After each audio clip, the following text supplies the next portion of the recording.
Looking over your trees, I'm going to try and do this loom video so I can point some stuff out to you. And normally with our arborist consultations, if I'm coming out and take a look at things, there's a fee with that.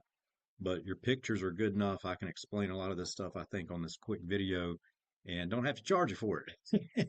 But there is going to be some recommendations for treatments. So starting off, basically these are look like the same tree probably.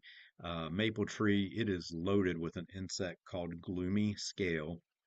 That's what's causing everything to be black. Um, when you look really close at that, like if you're standing at the tree looking very close at it, you could probably see some little teeny tiny white dots that look incredibly innocent and about the size of if you took an ink pen and just dotted on there. Those little white ones are the new generation. They suck the sugar out of the sap and excrete on themselves, and they become black. And they cover the tree. They, when they reproduce, each female can reproduce up to 500. So one turns into 500, and then the next year those several hundred turn into several thousand, and it grows exponentially. So we do treatments for it. We have some good success with it. So I can send you a quote for treatment for that. Now these little lines that are in the tree, maples are notorious for doing that. These little greenish, light greenish, grayish patches that are going up this limb, those are actually nothing to be worried about. They look, significant and stuff, but that is called lichen. Nothing to worry about there. So over here, tree got damaged with something somebody could have ran into it. I had one out front of previous house that I owned. That neighborhood kids were practicing batting practice one day and swung and hit the tree. And about 2 years later, in that spot, a cavity showed up like this. Nothing can really be done about that, just giving the tree time to hopefully heal over. This little rounded part right here, it's kind of healing wood, is what I refer to it as. It's kind of like us getting a scab. The healing wood over time will slowly start from each side, from coming from here over, kind of covering that area. This side will grow in a little bit. It'll take it a long time, but uh, it's just some damage that was done. More gloomy scale here.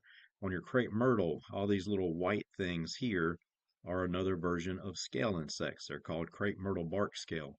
Good thing about the two different types of scale insects, even though they look different, they can be treated with the same product at the same time. So your maples and your crepe myrtles can all be treated at the same time. Um, the little round holes in your maple tree here, that is sapsucker damage. Basically a bird, kind of like a woodpecker. Now they're not trying to tear up the wood on purpose.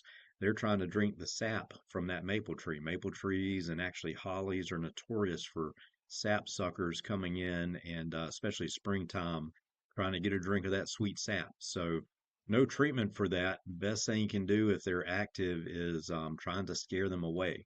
If you have a old CD that you don't listen to anymore, you can take some fishing line and drape it over a limb and let it hang down like a Christmas ornament. And when the wind blows, that thing turns and scares the bird. There's several different things you can do there. You can buy a fake owl and put out there. You can hang a fake snake from the limbs. Basically, you're trying to spook the bird away. Okay. That's more of the same thing there, is what that looks like, is sapsucker damage. Um, with the crepe myrtle, even though over here you can see the little white things, these white scale insects, they suck the sugar from the sap, and like maple trees, they excrete the stuff from it, and it ends up causing the crepe myrtle to turn black. And your patchiness through here is basically where the bark has exfoliated off the tree, kind of like if you got sunburnt, and your skin kind of peels in one spot but hasn't peeled in the other part. You can still see the sunburn, so to speak, here, and how and your new skin here. Now the tree didn't get sunburnt; it's got the just the nastiness from those bugs on it, and the bark did exfoliate here. So over time, that will fade once these scale insects are under control. I will send you an estimate for treatment for these things. One other thing that'd be great if you could send a picture back. I'd love to see the overall canopy of the maple trees to see how well it looks, as well as a shot of how the root flare, how it the trunk comes down and goes to the mulch.